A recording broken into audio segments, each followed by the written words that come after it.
बिस्मिल्लाहिर्रहमानिर्रहीम। अस्सलामुअलैकुम। मैं फरा और मैं हमजा। खुशामदीद आपको सुबह सवेरे पाकिस्तान में। मौसम अच्छा है। मौसम बस देखे दोनों जो है ना, लेकिन इस्लामाबाद में अच्छा है, मुझे तो वहाँ से अपडेट है। ये हम बात यही कर रहे थे कि जी कहती कि लाहौर को ना कोई ख़ास दुआ है कि इस्लामाबाद में तो इस वक्त हल्की बूंदाबांदी हो रही है वक्फे वक्फे से। सरगोदा और मियाँ वाली के बारे में भी कहा जा रहा है कि वहाँ पर भी बूंदाबांदी जो है वक्फे वक्फे से जारी है, लेकिन लाहौर में भी ऐसी कोई बात नहीं है। मतला अबर आलूद रहेगा, लाहौरियों के लिए हम इतना ही कह देते, बस मतला ही अबर आलूद रहेगा। शुक्र है वैसे धुंध नहीं है। हाँ धुंध नहीं है ये, लेकिन कराची में धुंध है हमजा। कराची में धुंध नहीं है, हाँ फिर वो फ़ज़ा जो है वो इतनी ज़्यादा आलूदा हो चुकी है कि वो कराची में भी हमें धुंध लग रही है। हाँ, तो आप इससे अंदाज़ा लगा लें कि हमारा जो एयर क्वालिटी इंडेक्स है ना, उसमें लाहौर तीसरे और कराची चौथे नंबर पर दुनिया का आलूदा तरीन शहर है। कराची चौथे नंबर पे, लाहौर तीसरे नंबर पर आलूदा तरीन शहर है ये दुनिया के। और पहले नंबर पर भारत बाजी ले गया, दिल्ली पहले नंबर पर है। चलो शुक्र है, ये वो बाजी है जो कि हम देने के लिए तैयार हैं, कोई भी हमसे ले जाए। लेकिन एक वक्त था जब कहा जाता था नई रीसा शहर लाहौर दिया। हाँ। ये जो है ना, ये बागात होते थे, खूबसूरत एक शहर होता था जहाँ पे खाने पकवान इमारात जो इमारतें थी वो बहुत खूबसूरत, यहाँ पे बिल्डिंग्स बड़ी खूबसूरत, कॉलेजेस यूनिवर्सिटीज। लेकिन अब यहाँ पे फॉग है, स्मोग है, कूड़ा क्रिकेट है, इस तरह की पोल्यूशन है, आलूदगी है, रक्शे हैं, शोर शराबा, गुल गपाड़ा, सारा कुछ है। ये अब लाहौर पे बात करने का मौका मिल गया ना फरा को, लेकिन ये आलूदा तरीन शहर फरा ने डिक्लेयर नहीं किया है। ये अमेरिका का जो एयर क्वालिटी इंडेक्स है उसके मुताबिक, रिपोर्ट के मुताबिक लाहौर दुनिया का तीसरा आलूदा तरीन शहर है और कराची चौथा है। तो हमें ख्याल करना है। और 44% हमारी ट्रांसपोर्ट की वजह से ये जो आलूदगी है ये हो रही है, 44%। और फिर दरख्त नहीं है। आराम साहब, फिर हम इसे लाइट लेते हैं। इसकी वजह से मुख्तलिफ किस्म की आफतें आती हैं, इसकी वजह से बारिशें नहीं होती, बारिशें ज़रूरत से ज़्यादा होती हैं, सैलाब आ जाते हैं, कहत साली आती है, पानी जो है वो ज़मीन से ज़्यादा नीचे चले जाते हैं। ये तमाम वो आफात हैं जो कि इन तब्दीलियों से जुड़ी हुई है, जो हमारे रवैयों की वजह से आती है। हम दरख्त काट लेते हैं। मैंने बहुत सारे ऐसे इलाकों में देखे, चूँकि मैं इस्लामाबाद में रहती हूँ ना, तो वहाँ पर शामलाट का कॉन्सेप्ट है, यानी आपकी ज़मीन है, उसके साथ पहाड़ है, जंगलात हैं, जंगलात को भी बेदरेक काटते चले जाते हैं। और जितने कागजों पे जंगलात मौजूद है, पिछले दिनों तो कोर्ट में भी ये कहा गया, चीफ जस्टिस साहब के भी रिमार्क सही थे कि जंगलात पूरा पाकिस्तान जो है ना, कागजों पे देखें तो जंगलात है आधे से ज़्यादा, लेकिन अगर आप मौके पे जाके देखें और वहाँ पे देखें तो चोरी की गई है लकड़ी। हम सब ने अपना हिस्सा जो है भरपूर डाला है इस तबाही में। बिल्कुल ऐसे ही है। तो ट्रांसपोर्ट जो है कम से कम अपनी गाड़ियों, मोटरसाइकिल, जो भी ट्रांसपोर्ट आपके पास है उसका भी ख्याल कीजिए, इतना ज़्यादा धुआं वो ना छोड़ती हो। सांस की जो बीमारियों में हम मुब्तला हो रहे हैं उसकी बड़ी वजह यही है कि हमारी फ़ज़ा आलूदा है। अच्छा हमजा, थोड़ी सी ओल्ड स्कूल बात कर लीजिए। आप जाएँ ना, फ्लाई करें, लंदन की बात कर, यूके की बात कर लें। जब आप पहुँचते हैं फ़ज़ाई हदूद में और आप नीचे देख सकते हैं, तो आप देखें तो उनकी जो ज़मीनों की बाउंड्रीज है ना, वो दरख्तों की हैं। आपको नज़र आता है कि ये एक पैच ये है और एक पैच जो है वो ये है। और मुझे याद है कि एक ज़माना था हमारे बचपन में भी बन्नों पे दरख्त लगाने का बड़ा कॉन्सेप्ट था, बहुत ज़्यादा, और उसके साथ जो है बाउंड्रीज बनाई जाती थी और वो दरख्त फिर आप लगाते थे। फिर आपको पता होता था किसी की शादी करनी है और वो जहेज के लिए वो लकड़ी चाहिए और दरख्त काटना है, तो उसकी जगह दूसरा दरख्त लगाया जाता था। टाली उधर की इस्तेमाल होती थी। एक कल्चर खत्म हो गया। अब आप जाएं तो हमें अपने गांव देहात में भी दरख्त टाल बहुत, जैसे कहते हैं टामा बहुत दूर दूर के ही मिलते हैं, जो कि एक गलत बात है। बिल्कुल ऐसे ही है। तो ख्याल करें अपने इर्द गिर्द का, अपनी फ़ज़ा का ख्याल करें और माहौल का ख्याल रखें। अब हम सबसे पहले बात करेंगे सबसे बड़े ख़तरे की, वो है कोरोना। मुल्क में कोरोना के वार जारी हैं और गुज़श्ता 24 घंटे में 89 अफराद कीमती जानें खो चुके हैं, 89। और 2885 अफराद में कोरोना की तस्दीक हुई है। ये वो लोग हैं जिनमें के एक्टिव पॉजिटिव रिपोर्टेड केसेस हैं। सरकारी आदाद शुमार के मुताबिक मस्बत केसेस की शरह 9.71% हो गई। कराची में शरह सबसे ज़्यादा है जो कि 21% जो है 21.31% तक अब जा पहुँचे। कल तक 21%। हाँ जी, और कल हैदराबाद की हम बात कर रहे थे और आज जो है हम कराची की बात कर रहे हैं। मुल्क भर में 2539 मरीजों की हालत तशवीशनाक खतरनाक है, जबकि फ़ाल केसेस की तादाद 55,354 से ज़ायद हो चुकी है। हुकूमत ने कोरोना वैक्सीन की दस्तयाबी के लिए 5 रुकनी कमेटी बना दी है, जिसके सरबराह वफाकी वज़ीर असद उमर होंगे। हम्माद अजहर, फवाद चौधरी, डॉक्टर फैसल सुल्तान और सानिया निश्तर कमेटी के अरकान में शामिल हैं। और दूसरी तरफ वज़ीर दाखिला एजाज शाह ने university of health sciences Lahore में कोरोना से बचाव की वैक्सीन लगवा ली है। अब वैक्सीन लगवाई जा रही है। हमने पहले गवर्नर पंजाब को देखा, उनकी एहलिया ने भी लगवाई। अब वैक्सीन लगवाने का जो अमल है, और बड़ी अच्छी बात है कि वफाकी वज़रा जो है, जो सियासतदान है, वो सामने आ रहे हैं ताकि लोग भी मोटिवेट हो सके। और मुस्लिम लीग नून ने जो है लाहौर में कोरोना SOPs की धज्जियाँ उड़ा दी। अगर आप लाहौर के रिहायशी हैं तो कल अगर आप सफ़र भी कर रहे थे तो आपको बड़ी मुश्किलात का सामना करना पड़ा होगा। कोरोना की शदीद लहर के बावजूद मुस्लिम लीग नून की नायब सदर मरीम नवाज़ ने लाहौर में रैली निकाली। मरीम नवाज़ ने खुद मास्क पहना, न कारकुनों ने मास्क पहनने की ज़रूरत महसूस की।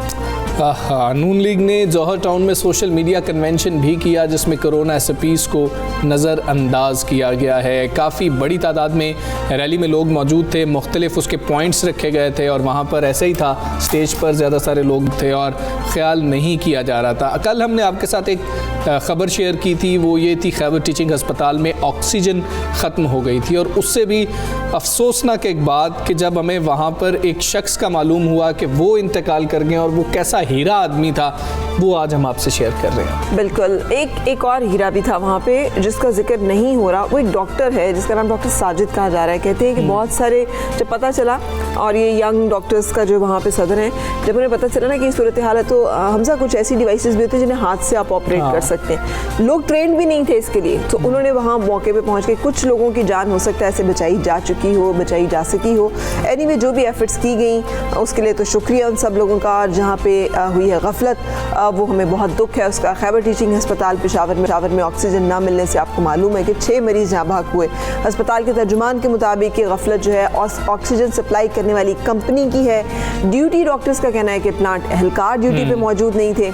इस वाक़े में एक ऐसा हीरो भी शहीद हुआ है जिसने अपनी पूरी ज़िंदगी इस अस्पताल में मरीज़ों की खिदमत के लिए वक्फ कर रखी। ये हकीकत और ये सच्चाई है। अगर ये हमारे ही मुल्क में, हमारे ही एक अस्पताल में ये हुआ है, ये हो रहा है, और ये खुदा न खास्ता होने के इम्कानात हैं, अगर मरीज़ जो हैं वो ज़्यादा होंगे, तो फिर उन्हें तिबी सहूलियात देना बड़े बड़े अक़वाम, बड़े बड़े जो ममालिक हैं उनके बस में नहीं है। पाकिस्तान में तो फिर वसाइल महदूद। और हैरत यह है कि ये हेल्थ एमरजेंसी के दौरान हो रहा है। इस वक्त एमरजेंसी है अस्पतालों में कोरोना की वजह से, और फिर भी ये हालात हैं। हम खैराज गुल साहब के बेटे से हमने रब्ता करने की कोशिश की, वो हमारे साथ इस वक्त मौजूद हैं।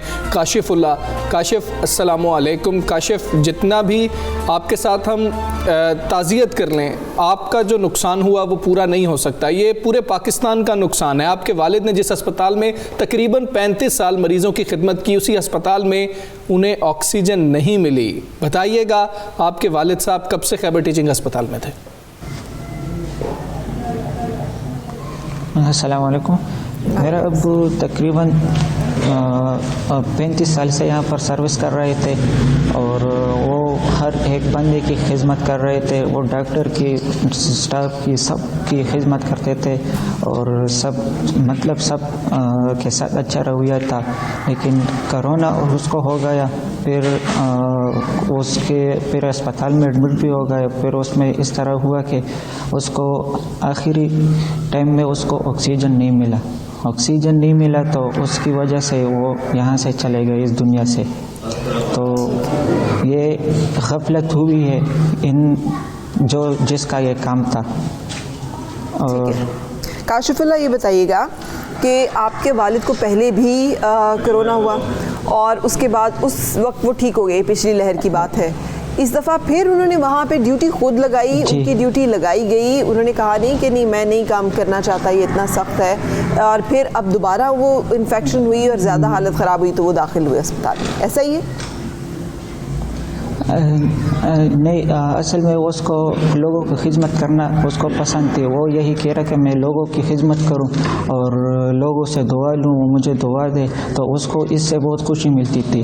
और वो उस घर में आता था, सुकून से कहता था मैंने उसकी मदद की या उसने मुझे दुआ दी है, और वो बहुत खुश हुआ करते थे। लेकिन इस दूसरी लहर में उसको कोविड पॉजिटिव आया। जब वो पॉजिटिव आया तो तकरीबन 10 दिन बाद 11 दिन बाद उसने टेस्ट दोबारा दी तो उसका नेगेटिव आ गया, कोविड नेगेटिव हो गया। फिर उसका चेस्ट में कुछ मसला था, फिर वो वेंटिलेटर पर था। वेंटिलेटर से वो मतलब ऑक्सीजन फिर हफ्ते का दिन इतवार की रात थी, तो गफलत की वजह से ऑक्सीजन उसको सही तरीके से नहीं मिला, तो मेन सप्लाई बंद हो गई, तो ऑक्सीजन की वजह से वो चल बसे। बिल्कुल ठीक। काशिफुल्लाह, ये बताइएगा कि एक तो आपके वालिद साहब की आम दिनों में रूटीन क्या हुआ करती थी, फिर जिस वक्त वो बीमार पड़ गए, उनको कोरोना हो गया, उस वक्त क्या किसी आला अफसर ने आपसे रब्ता किया, फैमिली से रब्ता किया, और अब इस हादसे के बाद क्या किसी ने रब्ता किया इंतज़ामिया में से या फिर आला अफसरान में से किसी ने? कल एक बंदा आया था जहांगीर झगड़ा, जो उसने तज़ियत की है, बस सिर्फ यही किए।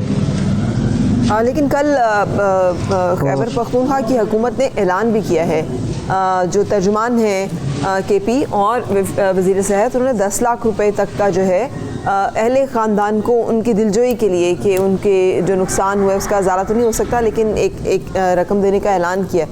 वो आप तक पहुँची या आपको किसी ने बताया कि आपको मिलेगी?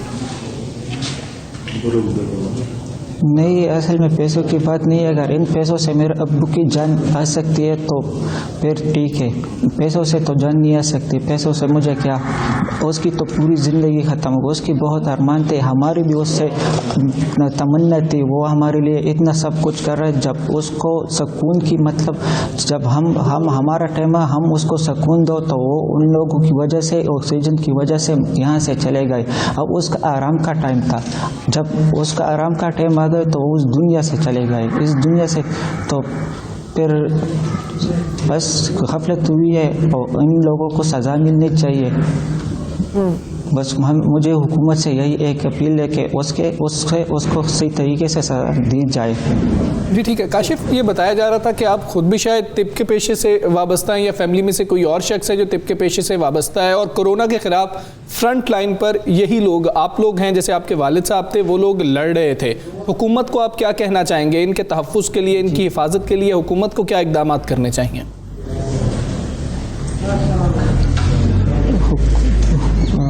हुकूमत को चाहिए इनको सही तरीके से सब कुछ दे, और सब मतलब ये जो KTH में जो वाक़या हुआ है ऐसा कभी भी ना हो इन लोगों के साथ, क्योंकि यही लोग हैं, यही इस कौम के भी लोग हैं, सब कुछ यही कौम से वाबस्ता है। तो इन लोगों के साथ मतलब जो गरीब आवाम से इसकी मतलब कोई दोबारा नहीं करनी होनी चाहिए ऐसा काम। तो अब हमारे हुकूमत से ये अपील है कि आप बड़े, आप हमारी मदद करें, आप हमारी मदद करें। जिस तरह ये वाक़या हुआ है उस रात क़यामत की रात थी, तो ऐसा कभी भी फिर ना हो।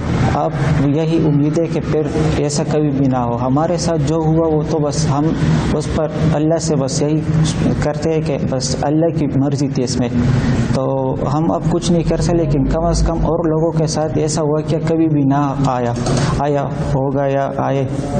तो काशिफुल्लाह, बस ये भी बताइएगा कि आपके वालिद की ड्यूटी जो है वो कोरोना वार्ड में थी, और क्या उनके पास तमाम हिफाजती चीज़ें मौजूद होती थी, जैसे PPE किट्स दी जाती हैं, मास्क ख़ास तौर पे होते हैं, दस्ताने, सैनिटाइज़र्स, ये तमाम चीज़ें वो इस्तेमाल करते थे, जो कि ज़रूरी है कि जो शख्स इतने ख़तरनाक वायरस और वार्ड में काम कर रहा हो उसकी अपनी हिफाजत की तमाम चीज़ें और इंतज़ामात मुकम्मल हों।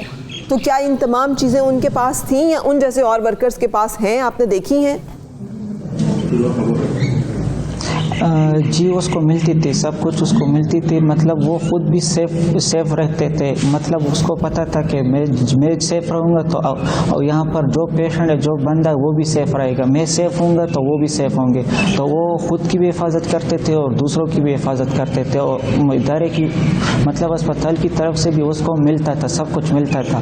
तो आइसोलेशन वार्ड में वो फिर दूसरी लहर में उसको ये कोविड पॉजिटिव हो गया। बिल्कुल ठीक है काशिफ, बहुत शुक्रिया आपका, आप आए। और आपके वालिद साहब एक हीरा थे, हमारे हीरो हैं वो। और जो भी बात कर ली जाए, जिस तरह से काशिफ कह रहे थे कि वो नुकसान पूरा नहीं हो सकता, और ये नुकसान खैबर टीचिंग हॉस्पिटल का भी है, वो पूरा नहीं हो सकता। और सबसे बड़ा नुकसान जो है ना वो हमारा बहसियत कौम है। इसलिए कि जब हमें ये लगता है ना कि आप ट्रस्ट फैक्टर, जब आपका इत्मीनान ख़त्म होता है इदारों के ऊपर से, आपको ये लगता है कि आप हॉस्पिटल भी जाएंगे तो वहाँ पर भी लोग जो हैं वो आपकी ज़िंदगी और जान की परवाह नहीं करेंगे और गफलत और कोताही करेंगे और लापरवाही का मुजाहरा करेंगे, जिसकी वजह से जानें चली जाएंगी, तो आप बिल्कुल एक इनसिक्योरिटी का जो एहसास है उसका अंदाज़ा लगाना मुश्किल नहीं है। लेकिन उसका एक जो है वो आपके और मेरे हाथ में है, वो ये कि अपनी हिफाजत का खुद तो बंदोबस्त करें। बिल्कुल। सुबह सवेरे पाकिस्तान, सुबह सवेरे पाकिस्तान।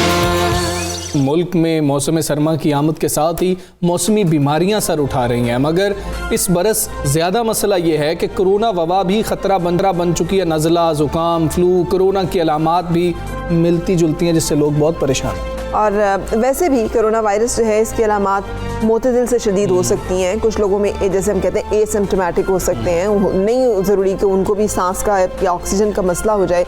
आम अलामात भी इसकी तकरीबन इसी तरह की है, बुखार होगा, खुश्क खांसी होगी, सांस लेने में दिक्कत होगी।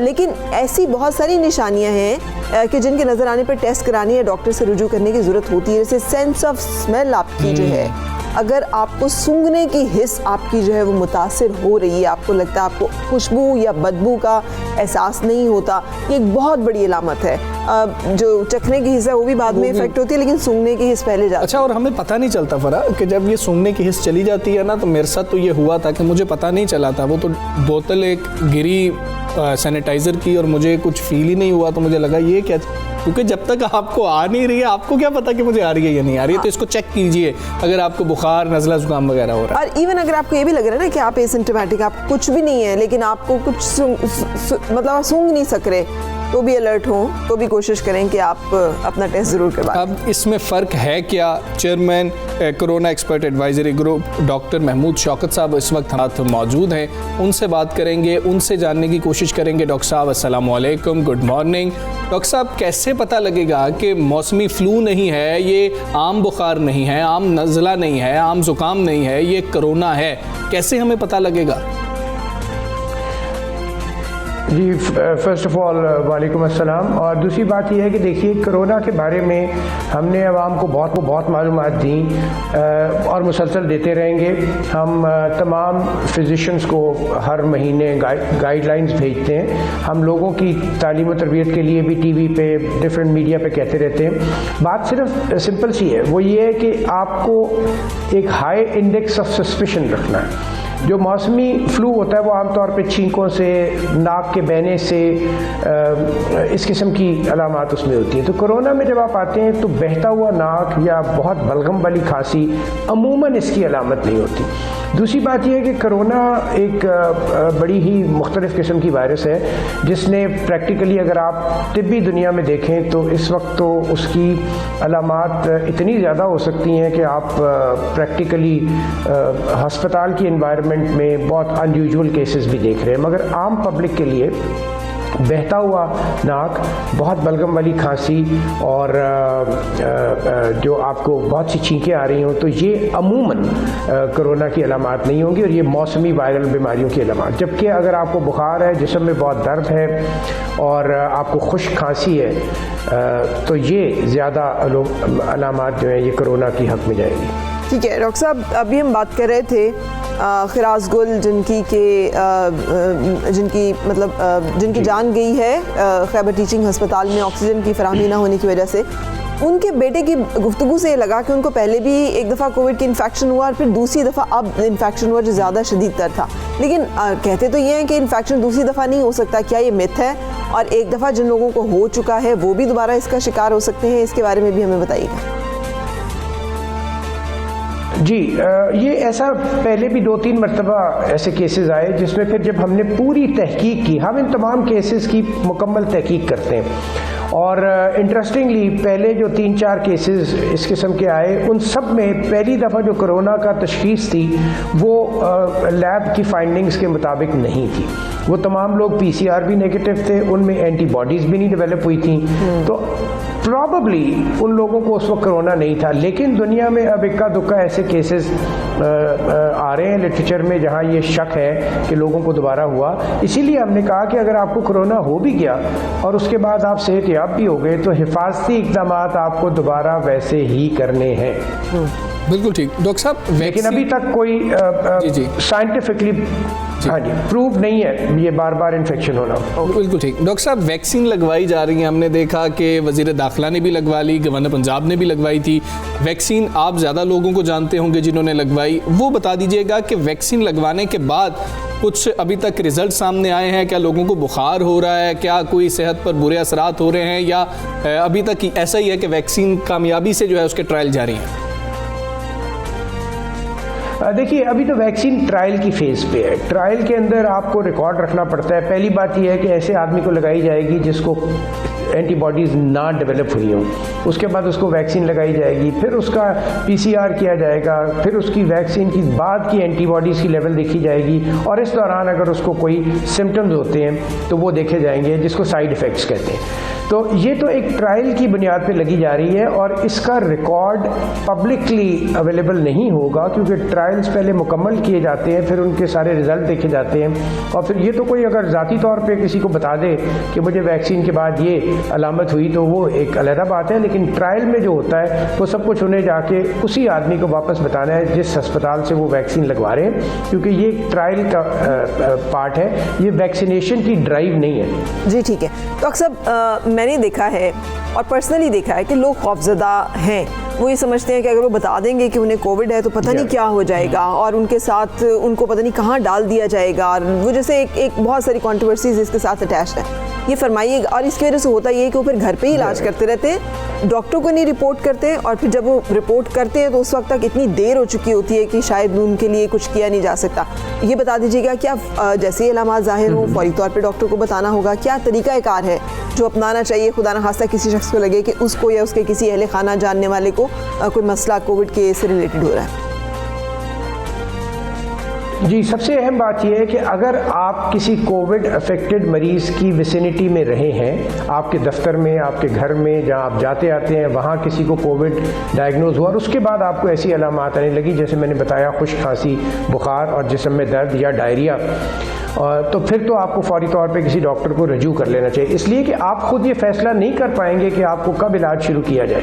ये तो एक तिब्बी नौइयत का सवाल है जो एक तिब का माहिर ही आपको बता पाएगा, क्योंकि हमने बहुत सी गाइडलाइंस दी हैं, कुछ टेस्ट करवाने पड़ते हैं जिनको बेसलाइन टेस्ट कहते हैं, फिर उसके बाद उनमें जो तब्दीली आती है उसकी बुनियाद पर आप उसका इलाज का फैसला करते हैं। दूसरी अहम बात यह है कि लोगों को खौफजदा होने की ज़रूरत नहीं है।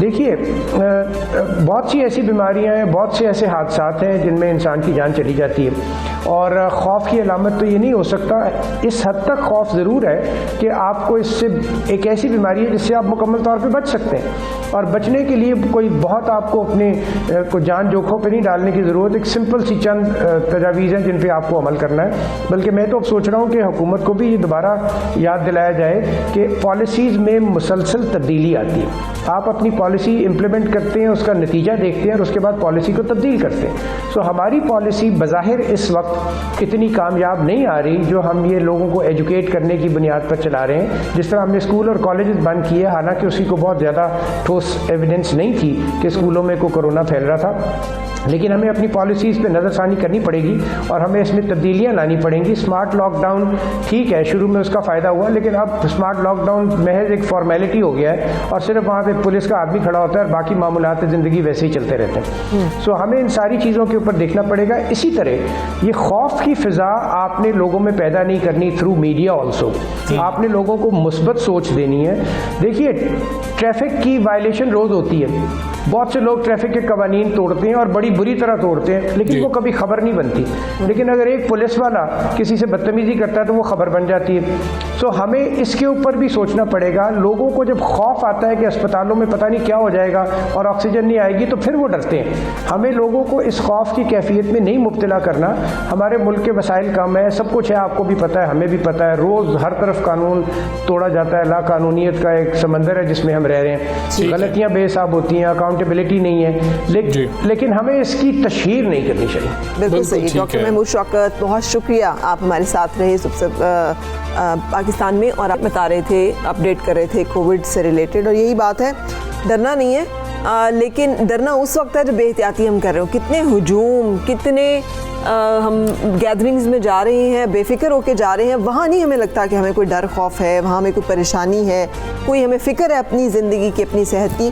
लेकिन जब हमें पता लग जाता है कि ये सब कुछ हो रहा है, फिर हम डरने लग जाते हैं। आप जो खौफज़दा हैं कि हमें उठा के ले जाएंगे, ऐसा कुछ नहीं है। अपना इलाज ज़रूर करें और रब्ता करें किसी अच्छे डॉक्टर से अगर आपको किसी भी फैमिली मेम्बर के हवाले से ऐसा फील हो, और उसको फ़ौरन आइसोलेट कर दें। अभी हमें एक ब्रेक लेनी है।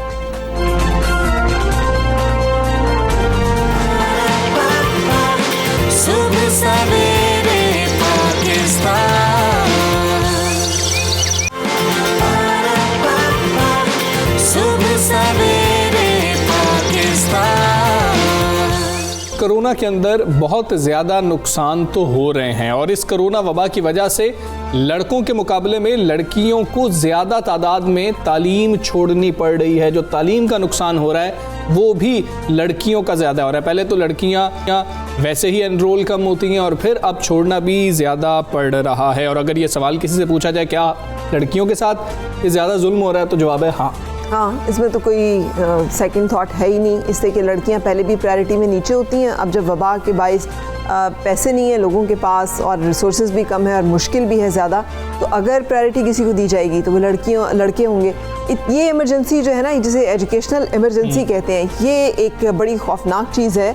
इससे पहले दुनिया ने इसको फेस नहीं किया, और पाकिस्तान जैसे मुल्क में जहाँ पर रिवायती हमारी सोच है, हमारे महदूद वसाइल हैं, हमारी जो तरजीहात हैं, उसमें लड़के हमेशा से सर फहरिस्त रहे हैं, वहाँ पर लड़कियों की तालीम कितनी बुरी तरह से नज़रअंदाज हो रही है, इसका आप अंदाज़ा लगा सकते हैं। इस बारे से मज़ीद बातचीत करेंगे द सिटीजन्स फाउंडेशन की senior manager community relations Sumaira Saleem साहिबा हमारे साथ हैं। Good morning and thank you for joining us Sumaira Saleem साहिबा। पहले ही बताइएगा, हमारे मुल्क में कोरोना वबा के दौरान लड़कों की निस्बत लड़कियों की तालीम कितनी ज़्यादा मुतासर हुई है? अगर हम रेशो में देखें तो कितना फ़र्क है? हम अगर इसको स्टैटिस्टिकली डिफ़ाइन करना चाहेंगे तो थोड़ा सा मुश्किल होगा, क्योंकि रिसर्चेस अभी भी चल रही है। लेकिन जो हमारे पास अभी तक तजुर्बा रहा है, और एंडेमिक के हवाले से जो भी हमारी ऑब्जर्वेशन रही है, ये कहना गलत नहीं होगा कि 5 में से 3 ड्रॉप आउट्स अगर किसी के हैं तो वो लड़कियों के हैं। और इसका बहुत ही सिंपल सा रीज़न है, डोमेस्टिक हेल्थ में लड़कियों को इन्वॉल्व कर दिया जाता है, अर्ली मैरिजेस करा दी जाती है। जिन कम्युनिटीज़ में स्पेशली हम ऑपरेट करते हैं, जहाँ पे तालीम का रुझान अभी भी कंपैरेटिवली नया है, वहाँ पर अभी भी जो है, जहाँ पे माशी और इक़्तिसादी हालात ख़राब होते हैं फैमिलीज़ के, वहाँ पर लड़कियों को सबसे पहले जो है वो अपने घरों से अलग कर दिया जाता है। ठीक है, आइडिया यही होता है कि एक खाने वाला हम कम कर दें ताकि जो है वो घर के अखराजात पूरे किए जा सकें। So yes, girls are at the very high risk of drop out, और ये हमारे पास हमें नज़र भी आ रहा है, हम ऑब्ज़र्व भी कर रहे हैं, हम देख भी रहे हैं अपने सराउंडिंग्स में। बिल्कुल ठीक है सुमेरा, लड़कियों की कबल अज़ वक्त शादी का रुझान उनके पढ़ने लिखने के ख्वाब को चकनाचूर कर देता है। इस सिलसिले में पहले तो आप सिटीज़न फाउंडेशन के इक़दामात बारे बता दीजिएगा कि क्या उठाए जा रहे हैं, हुकूमत को भी क्या इक़दामात उठाने चाहिए। हुकूमत के बगैर तो कोई जो चीज़ है, कोई आप जो काम कर रहे होते हैं वो मुकम्मल नहीं हो सकता। बिल्कुल, I completely agree with that. मैं अगर आपको बताऊं, द सिटीजन्स फाउंडेशन का जो हमेशा से एक मॉडल का हिस्सा रहा है वो ये है कि हमारे यहाँ पे 50% गर्ल्स इनरोलमेंट को मबनी किया जाता है। मेक श्योर किया जाता है कि जब भी हमारे पास हम एक कम्युनिटी आउटरीच प्रोग्राम कर रहे हैं, तो हम अगर फैमिलीज़ के पास जा रहे हैं, वहाँ पर अगर लड़के को अपने स्कूल भेज रहे हैं, तो हम उनको इंसिस्ट करते हैं कि आप लड़कियों को भी भेजें। ये हम 25 साल से किए जा रहे हैं, और ये बाय डिज़ाइन हमारा मॉडल का पार्ट रहा है। जब पेंडेमिक आया, चूँकि पहले भी कुछ कंट्रीज़ में एंडेमिक आ चुका है, हमारा फियर यही था कि जो पहला ड्रॉप आउट होगा वो लड़की का होगा। So we created this entire program which revolves around the idea कि हम फैमिलीज़ के पास जा रहे हैं, हम उनको कन्विंस कर रहे हैं कि अपनी लड़कियों को आप ज़रूर भेजें स्कूल, री इनरोलमेंट ज़रूर कराएं। जहाँ स्कॉलरशिप की फ़र्दर रिक्वायरमेंट है वहाँ हम स्कॉलरशिप प्रोवाइड कर रहे हैं। जहाँ पर जो है वो उनको आवर्स श्रिंक करने पड़ रहे हैं, क्योंकि बहुत सारी फैमिलीज़ में बहुत सारे बीमार लोग भी आए हैं इस पेंडेमिक की वजह से, और लड़कियां डोमेस्टिक हेल्प को ज़्यादा देख रही होती हैं। तो बाकायदा हमारी प्रिंसिपल्स टीचर्स ने मिलकर आवर्स तक श्रिंक करने की बात की है। जहाँ हम गवर्नमेंट की बात करते हैं, एक जो सबसे बड़ा मसला है कि हमारे पास शायद लॉज फिर भी मौजूद होते हैं, उनकी रेगुलेशन नहीं होती है। और इन कम्युनिटीज़ में जो अर्ली मैरिजेस वाला एक सबसे बड़ा जो इशू है, क्योंकि आइडिया यही है कि आप जो है अपने घर से एक फ़र्द को कम कर दें ताकि एक खाने वाला कम हो जाए, ताकि अपने अखराजात को हम जो है वो मैनेज कर लें। तो I think government really need to work on the idea कि जो अर्ली मैरिजेस रेगुलेशन है उसको स्ट्रॉन्ग किया जाए, उसको जो है वो कंफर्म किया जाए कि इस तरह से कम्युनिटीज़ में जो है वो लड़कियों की अर्ली शादियां ना हो रही हो। कोई एक स्ट्रिक्ट लॉ हमें लाना पड़ेगा, और साथ में हमें गवर्नमेंट को ये भी चाहिए कि लड़कियों के लिए जो है वो फर्दर फैसिलिटीज़ प्रोवाइड करे, क्योंकि हमारे पास हमारा एक सिटीजन फाउंडेशन का मॉडल है कि स्कूल कम्युनिटी के बीच में होता है, तो वॉकिंग डिस्टेंस पे होता है, हमारी सारी फीमेल फैकल्टी मेम्बर्स है, सेफ़ एंड सिक्योर एनवायरनमेंट है, parents want to send their girls. लेकिन जब आप स्कूल दूर दराज बनाएंगे, कोई ट्रांसपोर्टेशन फैसिलिटी नहीं होगी, कोई फीमेल सिक्योरिटी सेफ्टी निज़ाम आपने नहीं किया होगा, तो ऑफ कोर्स लोग अपनी लड़कियों को स्कूल नहीं भेजेंगे। ठीक है, अच्छा ये भी बताइएगा, हम जैसे बात कर रहे थे, आप भी वाकिफ़ हैं, मैं भी वाकिफ़ हूँ, हमजा भी जानते हैं, हम सब जानते हैं कि जो हमारा रुझान है, सोच है ना, वो जिसे कहते हैं पैट्रियार्कल सोसाइटी, कि हमें तरजीह बेटों को ही, लड़कों को ही हम देते हैं। हमारे यहाँ लड़कियाँ जो हैं अंडे दो हैं, अंडा घर में है तो वो लड़के ने खाना है, लड़कियों के लिए तो वो गरम है, लड़कियों को तो वो नहीं मिलना चाहिए, उनके लिए तो अच्छा नहीं है। तो इसी तरह तालीम है, इस रुझान को बदलने के लिए क्या किया जाए कि कैसे ये पसमानदा इलाकों में, ख़ास तौर पे एक कम्युनिटी जिसकी आप बात कर रहे हैं। मैं आपको एक बात बताऊंगी और शायद ये आपके लिए एक न्यूज़ भी हो सकती है। जब हमने TCF का सफ़र स्टार्ट किया था, ऑफ कोर्स हमें भी इसी तरह के ऑब्जर्वेशन मिलती थी कि लड़कियों को लोग नहीं भेज रहे हैं स्कूल। जब हमने रिसर्चेस की, आइडेंटिफाई किया, तो जो सबसे बड़ा मसला है कि लोग लड़कियों को, लाइक पेरेंट्स अपनी बच्चियों को स्कूल क्यों नहीं भेजते, उसके 4 रीज़न थे। एक रीज़न स्कूल बहुत दूर है, दूसरा ये कि सेफ़ एंड सिक्योर एनवायरनमेंट नहीं है, सैनिटेशन का आपके पास फैसिलिटीज़ मौजूद नहीं है, ठीक है। तीसरा ये कि अगर स्कूल जा भी रहा है तो क्वालिटी एजुकेशन नहीं है, ठीक है। बच्चा जाता है, मार खाता है, वापस आ जाता है, तो लड़के को तो मार खिलवा सकते हैं, लड़कियों को मार खिलवाना थोड़ा सा एक क्वेश्चन हो जाता है, बिकॉज वो सेंसिटिव होती हैं। चौथा मसला है फाइनेंसिस का, अच्छे स्कूल बहुत महंगे। जो TCF ने एक स्ट्रैटेजी अडेप्ट की थी वो यही थी कि स्कूल कम्युनिटी के हल्के में हो, कल्ब में हो, सेंटर ऑफ द कम्युनिटी हो, क्वालिटी एजुकेशन प्रोवाइड हो रही हो, सारी फीमेल फैकल्टी मेंबर्स हो। आज हमारे पास 12,500 से ज़ायद फीमेल फैकल्टीज़ हैं ऑल ओवर पाकिस्तान, और ये बहुत बड़ा नंबर है। हम प्राइवेट सेक्टर में one of the biggest female employer भी हैं, ठीक है। इसके अलावा हमारे पास क्वालिटी एजुकेशन पे बहुत फोकस है। Today we are able to help low private income schools with our content and the training part that we have created. तो मेरे ख्याल में ये कहना कि पेरेंट्स लड़कियों को भेजना नहीं चाह रहे, आई थिंक ये थोड़ा सा गलत होगा। हमने उस तरह के निज़ाम क्रिएट नहीं किया, उस तरह की फैसिलिटीज़ हमने क्रिएट नहीं की है। And I think in long run जो भी एजुकेशन इंस्टीट्यूशंस बनते जा रहे हैं उनको इस बात का ख्याल रखना होगा कि हमारा चूँकि एक माइंडसेट डिफ़िकल्ट है, देन हमारे सर्कमस्टेंसेस डिफ़िकल्ट है, सेफ्टी सिक्योरिटी इन्वायरमेंट हमारे पास नहीं है, इस वजह से हमारी लड़कियाँ ऑलरेडी पीछे जा रही है। अगर अब हम और अपने लिए कुछ अच्छा करना चाह रहे हैं, अपने मुल्क के लिए, अपनी लड़कियों के लिए, उनके ख्वाब के लिए कुछ अच्छा करना चाह रहे हैं, तो हमें TCF को सपोर्ट करना चाहिए और उन सारे इंस्टीट्यूशंस को सपोर्ट करना चाहिए जो गर्ल एजुकेशन पे काम कर रहे हैं। बिल्कुल ठीक है Sumaira, thank you very much. और आपने एक बहुत से कहना चाहिए ना, मिथ को भी चैलेंज किया यहाँ पे कि वालिदैन तफरीक नहीं करते, सिस्टम जो है वो तफरीक कर रहा है, सिस्टम नहीं फैसिलिटेट कर रहा वालिदैन को कि उनके खदशात दूर हों, अपनी बेटी को वो महफूज तसव्वुर करें स्कूल भेजते हुए, उन्हें लगे कि ये उनके लिए अच्छा है, बेहतर है, सहूलतें मौजूद हैं बच्चियों के लिए। इस बदएतमादी की वजह से वालिदैन जो है वो बच्चियों को तालीम से महरूम रखने पर मजबूर होते हैं। और बच्चियों के लिए ज़रा ज़्यादा केयरिंग होते हैं, ये चीज़ें ज़्यादा सोची जा रही होती हैं, लड़कों के बारे में नहीं सोची जा रही होती। अभी हमें एक ब्रेक लेनी है। अब तो लड़कों के बारे में भी सोचना है। जिस तरह से रिपोर्ट हो रहे हैं केसेस, उसमें लड़के एंड लड़कियों में कोई तफरीक नहीं है। जो दरिंदे हैं, जिनसी दरिंदे हैं, वो दरिंदगी का निशाना बच्चों को भी उसी तरह से बनाते हैं जिस तरह से बच्चियों को बनाया जाता है। बिल्कुल ऐसे ही है। अपने बच्चों का बहुत ख्याल रखिए और उनको तालीम के ज़ेवर से आरास्ता ज़रूर करें। हमें एक ब्रेक लेनी है, स्टे विद अस।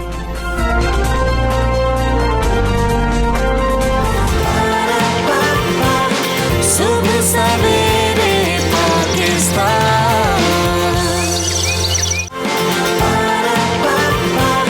सुबह सवेरे पाकिस्तान।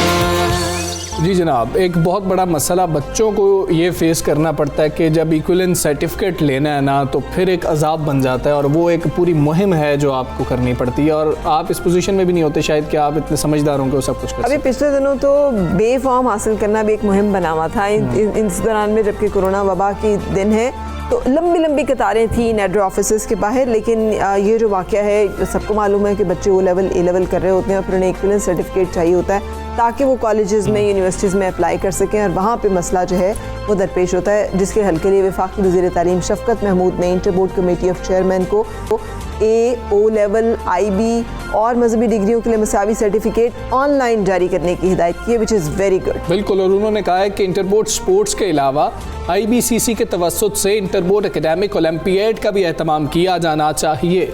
ये बहुत ज़रूरी है। सेहतमंदाना जो सरगर्मियाँ हैं उनको फ़रोग देना बड़ा ज़रूरी है कि ऐसे मुकाबला जात हों जिसमें कि आप एक दूसरे के साथ इंटरेक्ट कर रहे हों, वो निजी इदारे हों, सरकारी हों, फेडरल बोर्ड्स हों, फेडरल यानी बोर्ड्स हों मुख्तलिफ, और उसके साथ साथ वो ए लेवल के बच्चे हों, तो ये बड़ा ज़रूरी है। वफाकी वज़ारत तालीम ने यह अहकामात IBCC सेक्रेटेरिएट इस्लामाबाद के दौरे के दौरान दी। और ब्रीफिंग के दौरान उन्होंने यूनिफॉर्म एकेडमिक सेशन अगस्त में शुरू करने और मई जून में इम्तिहानात मुनक्किद करने पर जोर दिया है, और वफाकी वज़ीर ने जो प्रैक्टिकल इम्तिहानात होते हैं इनको मौसर बनाने या इसका मुतबादिल निज़ाम लाने की ताकीद की है। वैसे प्रैक्टिकल्स का ज़ाती तौर पर मैं बताऊँ, अपना एक्सपीरियंस ये है कि कोई फ़ायदा नहीं हो रहा। हाँ, लेकिन एटलीस्ट आपको इंस्ट्रूमेंट हैंडलिंग, लैब के एटमॉस्फेयर से, फिर वो जो एक तहकीक का जो एक होता है ना, लड़कियों को आ जाती होगी वो वहीं पर ही होता है। देखिए ना, जब आप डाइसेक्शन करते हैं तो ही आपको पता चलता है अच्छा हाउ टू हैंडल, फिर आपके अंदर शौक पैदा होता है कि अच्छा आपने मेडिसिन में जाना है, आपने डाइसेक्शंस करनी है, सो वो एक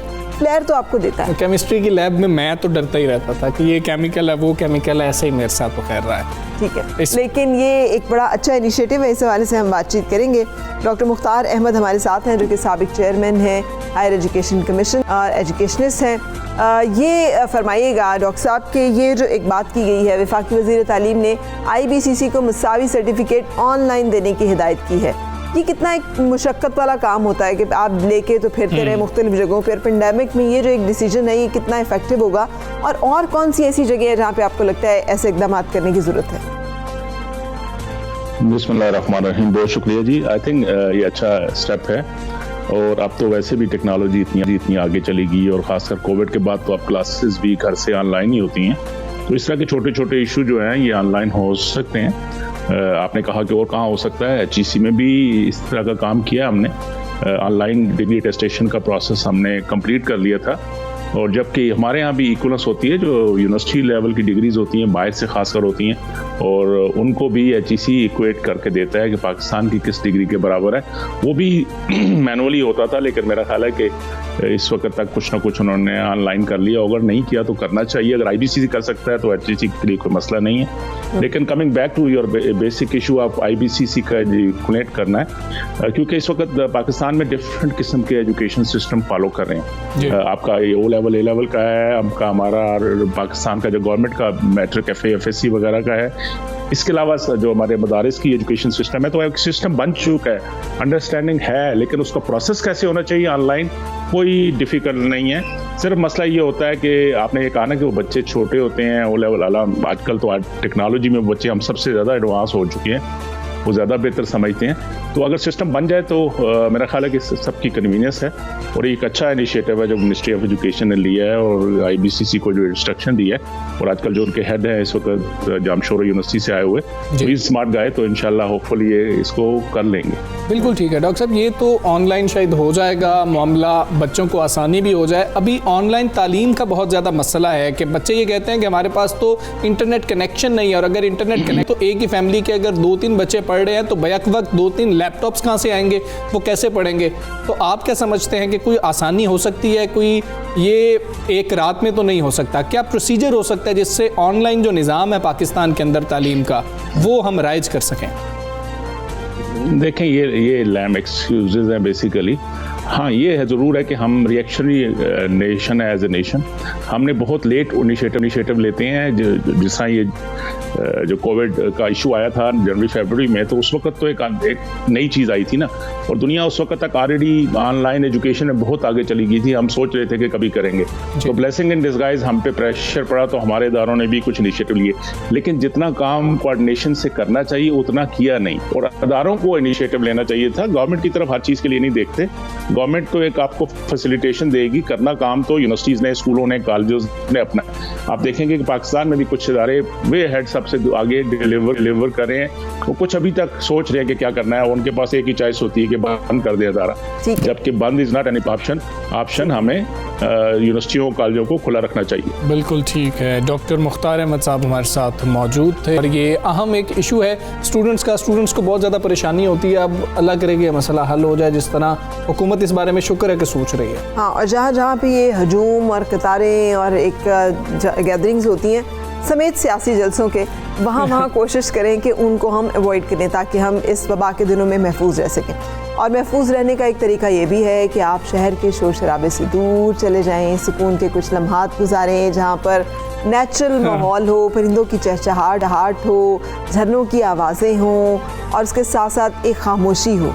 और जिन चलिए दुनिया दे उस नुकरे जिथे बंदा ना बंदे दी जात हो। तो मारगला की पहाड़ियों का हुस्न हर किसी को अपने शहर में तो जकड़ लेता है, लेकिन यहाँ मौजूद जो वॉकिंग ट्रेल्स हैं वो बहुत ही मशहूर हैं, और अक्सर लोगों से आपकी वहाँ पर मुलाकात भी हो जाती है। जब आप वहाँ पर जाते हैं, आप कहते हैं अच्छा इस शख्स को मैंने देखा हुआ है। हाँ, लेकिन अगर आपको याद हो, पिछले दिनों एक जो इसी तरह ट्रेल पे जाने वाले थे वो गुम भी गए थे। सो बाज़ का ये भी आपको ख्याल रखना है कि आपने वहाँ जाना किन टाइमिंग्स में। और एक अच्छा इनिशिएटिव जो इस्लामाबाद इंतज़ामिया की तरफ से लिया गया हमजा, वो ये है कि उन्होंने वहाँ पे ना बीज रखे हुए हैं पाइन्स के आजकल। अच्छा। आप जाएं, आप वो दरख्त ले जाएं, और आप उस दरख्त को जहाँ आपका दिल करता है, उस बीज को, छोटे से पाइन का जो बीज है वो जाके वहाँ पे लगाएं। उसके बाद जब आप वॉक पे आते रहें, आप उसे पानी डालें, उसको देखते रहें कि आपका पौधा कितना बड़ा हुआ है। इस तरह से वो अपनाइयत हो आपको उस ट्रेल से, उस ट्रैक से जहाँ से आप गुजर रहे हैं। हाँ, और मारगला का जो कुदरती हुस्न है, आप उसको रिस्टोर करने में भी अपना एक किरदार अदा करेंगे। सुकून हो कि मैंने भी कोई अच्छा काम किया, मैंने भी यहाँ पे दरख्त लगाया। सुबह सवेरे पाकिस्तान, सुबह सवेरे पाकिस्तान। और अब हम इस्लामाबाद के बाद कराची की बात करेंगे, और कराची की जब बात करते हैं तो शाज़ो नादिर ऐसा होता है कि हमें वहाँ से कोई अच्छी खबर मिलती है। लेट्स होप एंड विश कि हमारा ये शहर जो है, इसमें भी बहुत सारी हमें अच्छी खबरें भी सुनने को मिले। लेकिन इस वक्त ये जो बात है, ये एक इशू है जो कि बहुत ज़्यादा जुड़ा हुआ है सिंध के साथ। जारी पुलिस मुकाबलों के हवाले से हम बात करें। कराची पुलिस अभी डिफेंस मुकाबले के सबूत पेश नहीं कर सकी थी कि सिंध पुलिस का एक और पुराना मुकाबला जारी साबित हो गया है। और हाई कोर्ट ने पुलिस पार्टी के खिलाफ कत्ल का मुकदमा दर्ज करने का हुक्म दे दिया है। 2019 में होने वाले वाक़े में ASI इमरान, कांस्टेबल आरिफ, सज्जाद, वकार और फहद अली शामिल थे। अदालत ने केस की सुनवाई करते हुए कहा कि मुल्ज़िमों ने 2 शहरियों गुलाम शब्बीर और गुलाम रसूल को बेदर्दी से कत्ल किया। पुलिस ने मुल्ज़िमों की जानिब से भारी असलहे से फायरिंग करने का दावा किया था, मगर जाए वक़ुआ से गोलियों के खौल सिर्फ 3 मिले। बिल्कुल ऐसा ही है, 3 खौल मिले और भारी फायरिंग की गई थी, जबकि पुलिस ने मुल्ज़मान से जो असलहा बरामद किया था वो भी खौल से मैच नहीं करता है। और अदालत ने कहा है कि मुल्ज़मान के खिलाफ डकैती के शवाहिद भी नहीं मिले। और MLO के मुताबिक मकतूलीन को 2 फुट के फासले से गोली मारी गई। पुलिस ने सरजानी थाने के हदूद में 2 मुल्ज़िमों की हिलाकत का दावा किया था, और इनके खिलाफ 2019 में मुकाबला और असलहे का मुकदमा दर्ज किया था। और डिफेंस में जो पुलिस मुकाबले की तहकीकात करने वाली तफ्तीशी टीम है, उसने 5 हथियारों से मुकाबले के दौरान पुलिस पर फायरिंग का दावा किया है, जबकि तफ्तीशी हुकाम का कहना है कि जाए वक़ुआ से मिलने वाले खौल मुल्ज़मान के असलहे से मैच कर गए हैं। तो ये जो फैसला सामने आया, इस पर 2 फुट आप देख लें तो कोई मुकाबला नहीं हो सकता। 2 फुट से आप कैसे 2 फुट? तकरीबन 2 फुट इतना फासला ही है, इससे थोड़ा सा ज़्यादा होगा। इससे कम है, इससे कम है जो हमारा, मतलब 6 फुट फासला कोविड के लिए कम से कम रखना जरूरी, तो बिल्कुल साथ रख के जो है वो गोली मारी गई है तकरीबन। तो सीनियर तजियाकार फ़हीम सदीकी हमारे साथ हैं, उनसे जानेंगे। फ़हीम सदीकी साहब, ये क्या मामलात हैं जाली पुलिस मुकाबले के? सिंध पुलिस का गुज़िश्ता किया गया मुकाबला जो वो भी जाली निकला है। पहले ही इस राव अनवर जो है वो हमारे सामने, राव अनवर वो एक जीता जागता चलता फिरता जो है सबूत है हमारे सामने। बहुत सारी मिसालें और भी हैं। तो अवाम को पुलिस पर फिर एतमाद कैसे रहे और किसको कवर किया जाता है जाली पुलिस मुकाबलों के ज़रिए? देखिए, कराची से अच्छी खबरें भी होती हैं, ऐसा नहीं है कि कराची में अच्छी खबरें नहीं होती, बस उनको मीडिया पे उतनी जगह नहीं मिलती। सबसे पहले तो मैं इसकी वजाहत कर दूं। और आपने कहा कि कराची में ये सब होता है क्या, ये इनकाउंटर्स, तो लेकिन इसका मसला ये है कि कराची पुलिस में एक सोच ने जन्म लिया है, और वो सोच ये है कि अदालतों से मुल्ज़िमान को वो सज़ाएं नहीं मिल पाती हैं, जिसकी वजह से जो है वो मुल्ज़िमान जो है वो दोबारा आज़ाद होकर माशरे में उन्हीं किस्म की हरकतों में इन्वॉल्व हो जाते हैं। ये वो सोच है जिसने कुछ अरसे से मुराद मेरी ये है कि कुछ 10-12 साल पहले जो है सोच ने जन्म लिया कराची में। उसके बाद अब हर कराची का शख्स जो है वो इनकाउंटर स्पेशलिस्ट बनने की कोशिश करता है, राव अनवर बनने की कोशिश करता है, इससे पहले फारूक अमान बनने की कोशिश करता था, उससे पहले जो कुछ वो असलम चौधरी असलम बनने की कोशिश करता था। तो ये जो एक सोच है इसने बड़ा गलत कर दिया है कराची के पुलिस के हवाले से जो कॉन्सेप्ट है। लेकिन अगर मैं इसको एक और एंगल से देखूं तो मैं ये देखता हूं कि कराची में जब भी इनकाउंटर्स वगैरह हुए हैं तो उसके बाद हमने क्राइम को नीचे जाते तो देखा है, वक्ती तौर पर ही सही, लेकिन हमने क्राइम को नीचे जाते देखा है। ये सोच आई कहां से, जरा मैं इसका भी आपको इज़हार कर दूं। कराची में जब एक वक्त में स्ट्रीट क्राइम के बाद कराची में लोगों ने शहरियों ने पकड़ के स्ट्रीट क्रिमिनल्स को जलाना शुरू कर दिया था, तो आप यकीन जानिए कराची में स्ट्रीट क्राइम जो है वो जीरो की तरफ आ गया था, बिल्कुल डाउन हो गया था स्ट्रीट क्राइम। उसके बाद जो है फिर स्ट्रीट क्राइम बढ़ता चला गया। कुछ अरसे के बाद जो पुलिस ने जो है जब प्रोटेक्ट करना शुरू कर दिया, जब कोई मुल्जिम पकड़ा जाता था, शहरी उसे मार रहे होते थे, पुलिस पहुंचती थी, उसे प्रोटेक्ट करती थी, गिरफ्तार करती थी, मुकदमा बनाती थी, कोर्ट में पेश कर देती थी, वो मुल्जिम जो है वो कुछ अरसे के बाद फिर छुटकर आ जाता था। इस चीज़ ने जो है कराची में इस बात के ऊपर पुलिस को मजबूर किया है कुछ लोगों को। मैं ये नहीं कह रहा कि पूरी कराची पुलिस ही ये सब कर रही होती, लेकिन कुछ लोग जो है वो इस सोच के हामी बन गए हैं कि हम अदालतों से सजाएं कराने में नाकाम रहते हैं तो हमें जस्टिस का ये वाला सिस्टम जो है ये अपनाना होगा। ये बिल्कुल गलत है, ये बिल्कुल गलत सोच है, ऐसा नहीं होना चाहिए। इससे सोसाइटी में जो है वो तवाज़ुन बरकरार नहीं रहता। लेकिन मसला ये है कि अदालतों से जो सजाएं नहीं हो रही उसके पीछे भी बहुत सारी चीज़ें हैं ना। उसमें पुलिस को अपना प्रोसिक्यूशन सिस्टम बेहतर बनाना होगा। जब आप किसी मुल्जिम को पकड़ते हैं उसके खिलाफ जो सबूत शवाहिद हैं, जो गवाह हैं, वो अगर आपके पास जेन्युइन हो तो आप जो है अदालतों से सजा कराने में नाकामयाब हो जाएंगे। लेकिन ऐसा नहीं होता। आप किसी मुल्जिम को पकड़ते हैं, उसके खिलाफ झूठे गवाह पेश करते हैं, आप मुल्जिम को पकड़ते हैं, उसके खिलाफ जो फैब्रिकेटेड एविडेंस आप उसके लिए लेके आते हैं। तो जब ये चीज़ें होंगी तो फिर जाहिर है मुल्जिमान के जो वकील हैं जो पूरे साल उनके पैरोल पर रहते हैं, मुकदमा हो नहीं हो मुल्जिम के खिलाफ, वो वकील जो है उसके पैरोल पर रहता है, उसे हर महीने सैलरी मिलती रहती है, तो वो क्यों नहीं जो है वो अदालत में जाकर जो है उनको बेगुनाह साबित करेगा। तो ये चीज़ें कराची में बहुत अरसे से चल रही थी। एक और चीज़ जो है वो बड़ी इंपॉर्टेंट है जिसने जो है कराची पुलिस को इस चीज़ पे मजबूर किया हुआ है, वो है कुछ वाक़यात कराची में ऐसे हुए हैं जिसमें होम डकैती के जो वाक़यात हैं उनमें मुल्जिमान ने डकैती के दौरान जो है वो ख्वातीन से ज़्यादती के वाक़यात भी किए हैं। ये ख्वातीन से ज़्यादती के वाक़यात जो है वो कई मरतबा हुए, और जो जिनके घरों में वाक़या होता था, डकैती होती थी, उसके बाद ज़्यादती के वाक़यात भी होते थे, वो लोग पुलिस को सारी इंफॉर्मेशन नहीं देते थे और वो चुप हो जाते थे, डर जाते थे, अपनी इज्जत की खातिर जो है वो बैठ जाते थे। लेकिन ऐसे वाक़यात हुए, किसी न किसी तरह से रिपोर्ट भी हुए। तो ऐसे वाक़यात के बाद पुलिस ने खास तौर पे ये किया है कि जब ऐसे मुल्जिमान पकड़े जाते हैं तो उनको जो है वो जाली इनकाउंटर में, जाली इनकाउंटर वाज़ेह अल्फाज में कह रहा हूँ, मैं मुबैना इनकाउंटर नहीं कह रहा, मैं जाली इनकाउंटर कह रहा हूँ, जाली इनकाउंटर्स में मारने का सिलसिला जो है वो शुरू किया गया। तो ये वाक़यात हुए हैं। लेकिन अब आते हैं हम इस स्टोरी की तरफ। इन वाक़यात की वजह से, इस सोच की वजह से कुछ वाक़यात ऐसे भी हुए हैं जिसमें पुलिस ने जो है वो अपने उल्लू सीधे किए हैं। उन्होंने अपने तौर पर जो मुल्जिमान को पकड़ा है, उनसे किसी न किसी किस्म का कोई मामला था, किसी के कहने पर किया, पैसों के लिए किया, कोई मिल गया उससे, जब उससे वो मिला तो उससे जो है वो पैसे अच्छे मिल रहे थे, उसके बाद पैसे उस वक्त अच्छे थे। उस बाद में देखा कि ये शख्स जो है वो शोर मचा सकता है, ये शख्स जो है मीडिया में जा सकता है, ये शख्स आला अफसरान के पास जा सकता है, तो उन्हें जो है उन्होंने जाली पुलिस मुकाबलों में मारा है। और ये जिसकी हम बात कर रहे हैं सुल्तानी टाउन वाला, ये कुछ इसी तरह का वाक़या है। तो एक सोच है, इस सोच को जो है यकीनन कर्ब करने की ज़रूरत है। पुलिस हुक्काम को जो है इस जानिब जो है तवज्जो देने की ज़रूरत है। इस शहर में ऐसे पुलिस अफसरान रहे हैं कि जिनकी मर्जी से जो है वो उनका निचला अमला जाली पुलिस मुकाबले करता रहा है। बिल्कुल तो इस सोच को खत्म करने के लिए दो चीज़ें सबसे इंपॉर्टेंट है। जी ठीक है, वो दो चीज़ें भी आपसे जाने जी, की। बोलें। सिद्दीकी साहब ये फरमाइएगा कि क्या अवाम भी खुश होते हैं जब इस तरीके का कुछ जाली मुकाबला होता है और वो वाकई क्रिमिनल्स होते हैं? ऐसा तो नहीं है कि सब लोग एक क्रिमिनल को जानते हों, लेकिन ये भी रद्द-ए-अमल सामने आता है क्योंकि अवाम खुश होते हैं जो उस क्रिमिनल को जानते हैं और उसको इस तरह के जाली पुलिस मुकाबले में मार दिया जाता है, जिससे पुलिस को शय मिलती है कि अवाम तो खुश हो रहे हैं। देखिए, किसी हद तक ये बात आपकी ठीक है। मसला ये है कि ना पुलिस सिस्टम पे आवाम को एतमाद है, ना जुडिशल सिस्टम पे आवाम को एतमाद है। पुलिस सिस्टम से भी लोग जो हैं वो किसी ना किसी तरह से बचकर निकल जाते हैं जो क्रिमिनल होते हैं, और इसी तरह से जो जुडिशल सिस्टम है उससे भी लोग जो है वो बचकर निकल जाते हैं बावजूद इसके कि वो क्रिमिनल होते हैं। तो जब इस नौइयत के वाक़यात होते हैं तो मैं तो नहीं कहूँगा कि पूरी सोसाइटी खुश होती है, लेकिन सोसाइटी का एक तबका जो इंसाफ को जो है इंसाफ से महरूम होता है वो यकीनन ये समझता है कि ये अच्छा ही हुआ जो हुआ, बावजूद इसके कि मैं फिर कहूँगा कि इससे सोसाइटी में तवाज़ुन बिगड़ता है, ऐसे वाक़यात नहीं होने चाहिए।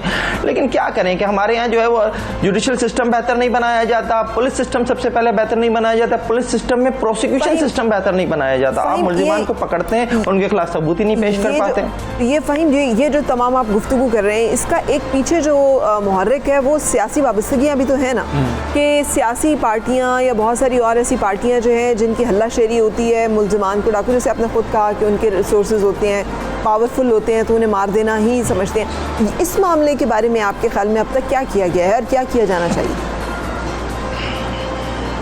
देखें, ऐसा हुआ है, सियासी जो पार्टीज़ हैं उनके लोग जो हैं वो अपने कारकुनों को बचाने के लिए अपना रसूख इस्तेमाल करते आए हैं। ऐसा नहीं है कि कोई मैं नई बात कर रहा हूँ। रहमान डकैत का मामला हमारे सामने है, उज़ैर बलोच का मामला हमारे सामने है, फिर MKM से मुतालिक जो लोग थे उनके मामला हमारे सामने हैं कि उनको बचाने के लिए पार्टीज़ जो हैं वो इन्वॉल्व होती रही हैं माजी में। लेकिन अगर हम हालिया कुछ अरसे में देखें तो इस नौइयत के जो वाक़यात हैं उनमें कुछ कमी आई है। जो सियासी रसूख है वो पुलिस के ऊपर या वो जो है कुछ कम होता नज़र आया, लेकिन उसके बावजूद इस नौइयत के वाक़यात जब होते हैं तो आवाम जो है वो ये समझते हैं कि शायद यही एक तरीका रह गया है, पुलिस ये समझती है कि शायद यही एक तरीका रह गया जिसके ज़रिए जो इंसाफ मिले, लेकिन इससे सोसाइटी में मज़ीद अनारकी फैल सकती है। आज पुलिस जो है वो ये सब कर रही है, अपने तौर पर इंसाफ करने की कोशिश कर रही है। कल अगर आवाम ने अपने हाथ में इंसाफ के लिए इंसाफ का ये तरीका अख्तियार करना शुरू कर दिया जो वो माजी में कर चुके हैं, तो आप सोच सकते हैं कि फिर क्या होगा सोसाइटी में।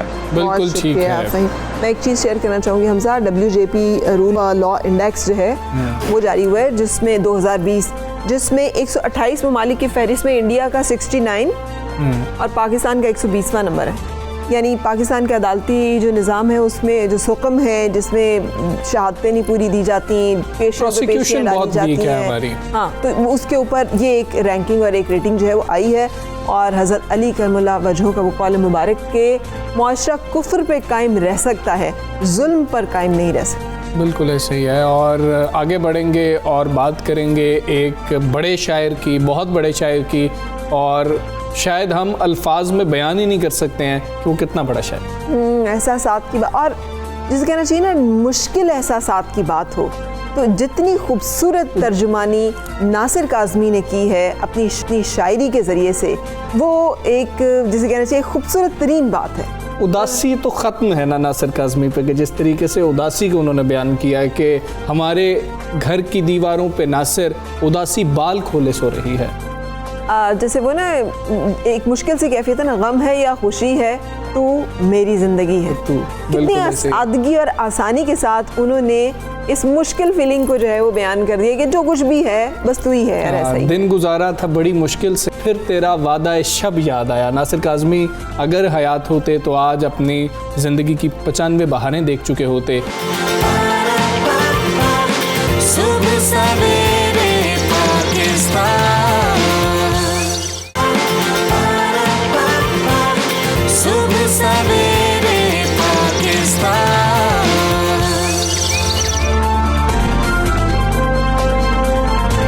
वेलकम बैक, सुबह सवेरे पाकिस्तान आप देख रहे हैं, और हम सिंध में ही आपको एक और अफसोसनाक सूरत हाल जो है उससे आगाह करने वाले हैं कि दुनिया कहाँ से कहाँ पहुँच गई है, मगर थर पार करके बासियों के ना दिन बदलते हैं ना किस्मत बदलती है। पानी को तरसते थर के बासी ज़िंदगी की बुनियादी सहूलतों से भी महरूम है। जो चीज़ हम सोच नहीं सकते वहाँ पे वैसे हालात हैं।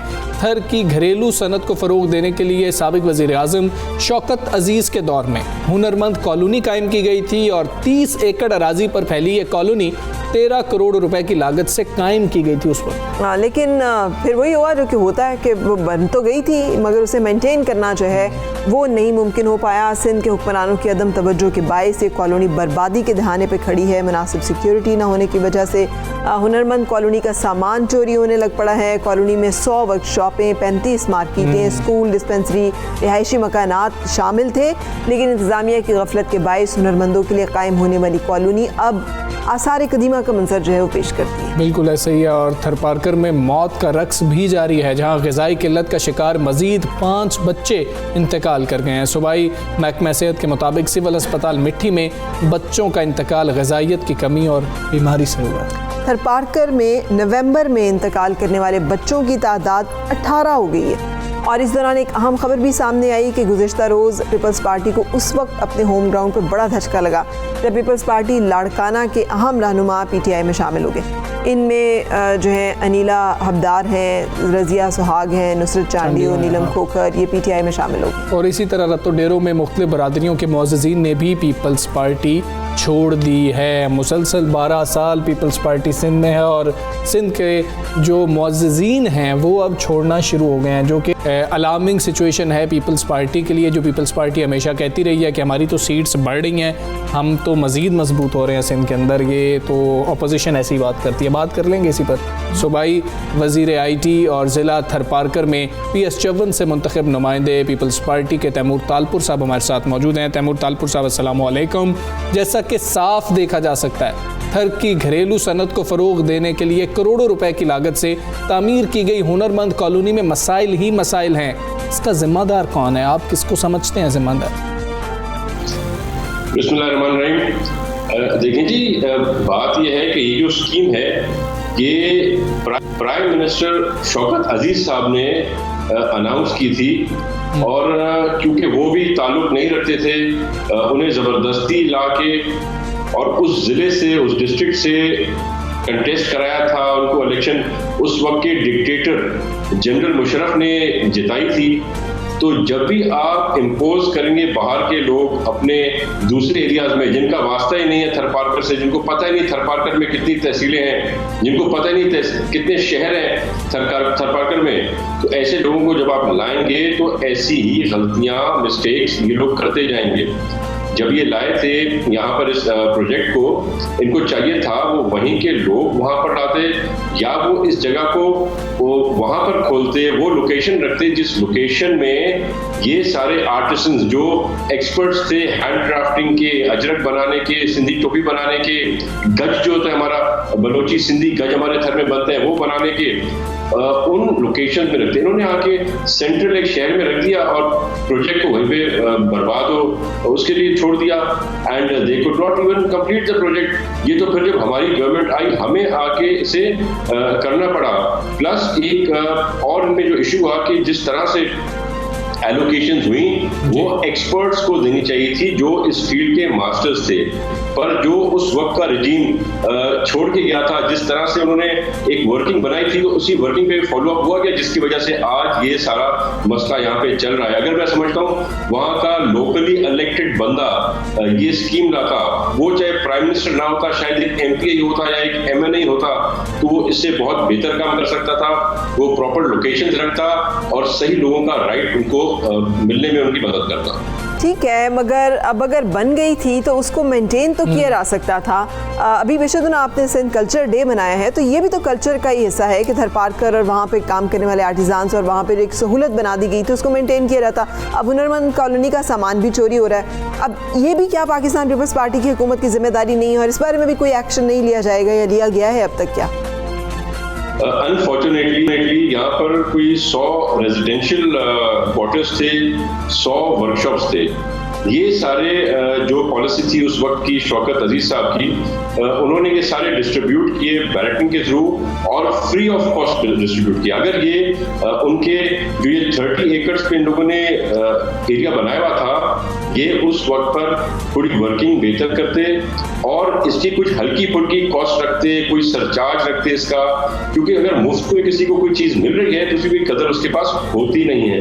आज वहाँ पर जो क्वार्टर्स हैं रेजिडेंशियल या वर्कशॉप वो खाली पड़े हुए हैं, वो दूर दूर के एरियाज में से अलॉट होकर लोगों को मिले हैं जो वहाँ पे इंटरेस्टेड नहीं है रहने में, जिसकी वजह से हमने ये डिसाइड किया है कि हम ये अलॉटमेंट फिर से करेंगे। जो यहाँ पे सिविक एमनेस्टीज थी, जो यहाँ पे हॉस्पिटल्स थे, डिस्पेंसरीज थी, स्कूल्स थे, उनको पीपल्स पार्टी ने, हमारी गवर्नमेंट ने ऑलरेडी एक फैसला कर लिया है। हम इसको फिर से रीटेंडर करके रिफ्रेश करके और उन लोगों में देंगे जो इनके लिए वाकई एलिजिबल हैं इन जगहों के लिए और जो कुछ अमाउंट कोई कॉस्ट पे करने के लिए तैयार हैं। प्लस हम ये चेक करेंगे कि वाकई जिस चीज़ के बेसिस पे वो आ रहे हैं, जिस हुनर के बेसिस पे वो आ रहे हैं, चाहे वो अजरक बनानी हो, टोपी बनाना हो, गज बनाना हो, पॉटरी बनानी हो, क्या वाकई वो इसके लायक हैं और क्या वाकई उनके पास एक्सपर्टीज है। उसके बाद इंशाल्लाह हम जब लोकल वहाँ पे इलाकों को ये रीअलॉट करेंगे काम करने के बाद, तो हम समझते हैं कि बहुत बेहतर है। थर में ग़िज़ाइयत की कमी और बीमारी से इंतकाल कर जाने वाले बच्चों की तादाद भी मुसलसल बढ़ रही है। नवंबर में 18 बच्चे मौत की आगोश में चले गए, जबकि रवां साल की बात कर ली जाए तो इंतकाल करने वाले बच्चों की तादाद 670 के करीब है। बहुत बड़ा नंबर है ये। मकामी इंतज़ामिया इससे निमटने के लिए क्या कर रही है? मैं मानता हूं कि अमवात बहुत हुई हैं, रिकॉर्ड पर हैं, पर उसके साथ साथ हमें ये भी देखना पड़ेगा कि अमवात क्यों हुई हैं, कौन रिस्पॉन्सिबल था, क्या इशू था। वहाँ पर जो फिगर आप देखेंगे जो ऑफिशियल करेक्ट फिगर है, तो फ्रॉम 1 to 2% जो डेथ्स हुई हैं बच्चों की वो इस वजह से हुई है। बाकी there are different reasons, different issues over there. वहाँ पर बहुत सी डेथ्स हैं जो बच्चे की हो जाती हैं in the stomach of the mother. वहाँ पर ड्यूरिंग ऑपरेशन, क्योंकि वहाँ पे लोग अभी इतने नहीं हैं, समझदार नहीं हैं, वो अभी भी कोशिश करते हैं कि वहीं पर जो उनकी दाएं होती थी पुराने सिस्टम में प्रेगनेंसीज करें और वहाँ पर उस वजह से भी बहुत डेथ्स होती हैं। हमने बहुत इंकरेजमेंट की है। अगर आप जाके विजिट करेंगे थरपारकर के मिट्टी के अस्पताल, वहाँ पे आप देखेंगे कि क्या state of the art equipment use हो रही है। वहाँ पे आप देखेंगे क्या state of the art doctor वहाँ पर काम कर रहे हैं। जो डॉक्टर जिसकी फॉर एग्जांपल एक आपको एवरेज दे रहा हूँ कि तनख्वाह कराची में ₹1,00,000 है, तो हम उसको ₹2,00,000 देते हैं क्योंकि उनको आउट स्टेशन होकर थर जैसी जगह पर काम करना पड़ता है। हम वहाँ पर जो प्रेग्नेंट लेडीज हैं उनको सिर्फ पैकेज नहीं पर पूरा मील प्लान बना के देते हैं, उनको वो सारी असेंशियल आइटम्स देते हैं जो उनको ज़रूरी है उनके बच्चों को न्यूट्रिशन के लिए, वो हम खुद उनको प्रोवाइड सप्लाई करते हैं जो भी वहाँ पे आके रजिस्टर्ड होते हैं। ठीक है जी, तैमूर तालपुर साहब बहुत शुक्रिया आपका। सुबह सवेरे पाकिस्तान से आप बात कर रहे थे। सुबह सवेरे पाकिस्तान, सुबह सवेरे पाकिस्तान। फरा, अब कुछ खाने की बात कर लें और भी सिंध की कर लें। हाँ, मतलब जहाँ पे इतनी सारी बातें हम करते हैं, तो सिंध में वैसे तो पल्ला मछली बड़ी, मैंने इसका जिक्र भी सुना, मैं खाया हुआ भी है, वो भी एक बड़ा जिसे कहना चाहिए ना बड़ा डिलाइटफुल एक्सपीरियंस हो सकता है। लेकिन सांगड़ की मीठे मीठे पानी की झीलों में पाई जाने वाली कुरड़ा मछली, इसकी सज्जी जो है मुल्क भर में शोहरत की हामिल। और इस सज्जी में ऐसी क्या ख़ास बात है? हमने गुलाम मुस्तफ़ा तरीन से कहा, ज़रा ये तो बताएं। तो गुलाम मुस्तफ़ा हमें अब बताएंगे। जी बिल्कुल, जैसे ही सर्दी का मौसम शुरू होता है मछली की डिमांड में भी इजाफा हो जाता है। मैं इस वक्त सांगड़ सजी मछली के सेल पॉइंट पर मौजूद हूँ। मेरे अक़ब में देखा जा सकता है कि यहाँ पर सजी मछली की तैयारी की जा रही है। आपको बताता जाऊँ कि सांगड़ की कुरड़ा सजी मछली में दो मुनफरद बातें पाई जाती हैं। एक ये कि ये सांगड़ की जो इर्द गिर्द जो है वो मीठे पानी की झीलें हैं, उसमें इस मछली का शिकार किया जाता है। माही गिर जो है शिकार करने के बाद इसको मार्केट में लाते हैं और फिर जो शायकीन मछली है ख़रीद कर सजी पॉइंट पर लाते हैं और उसको यहाँ पर तैयार किया जाता है। दूसरी मुनफरद बात यह है कि ये बगैर घी और पानी के इसको तैयार किया जाता है। साबुत मछली को लकड़ी की सलाखों में पिरोया जाता है और उसके बाद जो है कोनों के सामने उसको लगा दिया जाता है और 2 घंटे की अनथक मेहनत के बाद जो है सजी मछली जब सुर्ख माइल हो जाती है तो उसकी तैयारी मुकम्मल हो जाती है।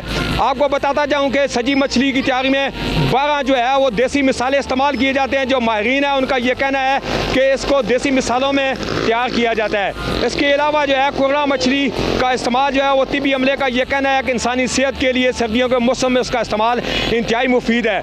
आप प्रोग्राम का बकिया हिस्सा देखें और हम सजी मछली को टेस्ट करते हैं, एंजॉय करते हैं। जी बिल्कुल बिल्कुल, आप एंजॉय कीजिए, हम आगे बढ़ रहे हैं, हम आगे प्रोग्राम के बकिया हिस्से की तरफ बढ़ते हैं, आप एंजॉय कीजिए। ये बिल्कुल ठीक बात की है गुलाम मुस्तफा ने कि दिल जले ना कि हाँ आप एंजॉय करें, हम तो लगे हुए काम करने में। आगे बढ़ते हैं फरा, और आज पाकिस्तान की फिल्म नगरी की खूबरू अदाकारा रानी का भी जन्मदिन। रानी ही थी वो, इतनी खूबसूरत उनकी परफॉर्मेंस और इतना खूबसूरत उनका करियर, जो उन्होंने लाजवाल जो है गीत दिए हैं। और जिसे कहते हैं ना, खासतौर पर उनकी जो मुजरा परफॉर्मेंस थी, ये इतनी खूबसूरत फिल्माई गई है मुख्तलिफ फिल्म्स के दौरान, और रानी ने उसमें जितनी उम्दगी के साथ पिक्चराइज करवाया है उन तमाम मोमेंट्स को, उस लाइफ को, वो जो इनकी एक एक्टिंग है वो में यही थी ना। जी बिल्कुल। हाँ। और ये इनका लेकिन बड़ी एक मुश्किल ज़िंदगी जो कि अमूमन हमारे जो फिल्म इंडस्ट्री से वाबस्ता अदाकाराएँ हैं उनकी रही। मुझे तो इनकी परफॉर्मेंस बहुत अच्छी लगी, इसलिए कि ये एक बहुत हमारे माशरती जो रवैये हैं ना, उनको बड़ा अच्छा उन्होंने अपनी एक्टिंग के ज़रिए से, ख़ासतौर पर एक तवाइफ की ज़िंदगी, उसके ऊपर गुजरने वाली वो जो एक बेरहमी होती है, जैसे माशरा उसे ट्रीट करता है, उसको रानी ने बड़ा अच्छा पिक्चराइज भी करवाया, और रानी ने उसको बड़ी उम्दगी से स्क्रीन के ऊपर हमें दिखाया भी। और आज एक और स्टार की भी सालगिरह है। पाकिस्तानी नियाद बरतानवी बॉक्सर आमिर खान ने ज़िंदगी की 34 बहारें देखी हैं। Happy birthday Aamir Khan. पाकिस्तानी आपके तमाम फैंस की तरफ से 8 दिसंबर 1986 को बरतानिया में पैदा हुए king of ring Aamir Khan ने 39 में से 34 फाइट्स जो हैं वो अपने नाम कर रखी। और आमिर खान बॉक्सिंग के साथ साथ पाकिस्तान और दुनिया भर में अपने फलाही कामों की वजह से भी पहचान रखते हैं। तो हैप्पी बर्थडे आमिर। हमें इजाज़त दीजिए फिर दोनों को। बिल्कुल, अपना ख्याल बहुत रखिए, इसलिए कि जैसे हम प्रोग्राम में हर रोज़ एम्फेसाइज करते हैं इस चीज़ के ऊपर कि एहतियाती तदाबीर, 6 फुट की दूरी, इज्तिमात में जाने से गुरेज, हाथ बार बार धोना और सैनिटाइजर का इस्तेमाल, ये तमाम चीज़ें। इंशाल्लाह कल फिर मुलाकात होगी, ज़िंदगी रही तो। अल्लाह हाफिज़, हैव अ गुड डे।